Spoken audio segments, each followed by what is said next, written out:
মদিনার জমিনে সবচাইতে গরীব সাহাবীর নাম ছিল সাইয়েদনা বেলাল আল হাবাশী রাদিয়াল্লাহু তাআলা আনহু।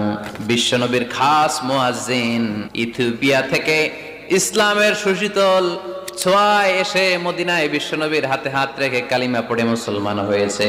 দেখতে ছিল কুচকুচে কালো, কিন্তু হৃদয়টা ছিল সাদা। লজ্জাস্থানটা ঢাকার কাপড় ছাড়া তার কিছু ছিল না। ওই বেলাল রাদিয়াল্লাহু তাআলা আনহুকে ডেকে বিশ্বনবী বললেন, আনফিক ইয়া বেলাল, ও বেলাল তুমিও আল্লাহর রাস্তায় দান করো। যে বেলাল রাদিয়াল্লাহু তাআলা আনহু লুঙ্গিটা পরা ছাড়া আর কোনো সম্পদই ছিল না, এই লুঙ্গিটাই সম্পদ, আর কিচ্ছু না। ওই বেলালকে বিশ্বনবী বলেছেন, দান করো বেলাল, কিপটামি করো না। কিয়ামতের দিন আমলনামা দেখে তারা অবাক হয়ে যাবে, বলবে আল্লাহ এত ভালো কাজ আমি দুনিয়ায় করি নাই, হয়তো এটা আমার আমলনামা নয়, ফেরেশতারা ভুল করে অন্যের আমলনামা আমাকে দিয়ে দিয়েছে। আল্লাহ বলবেন না, আমার ফেরেশতারা ভুল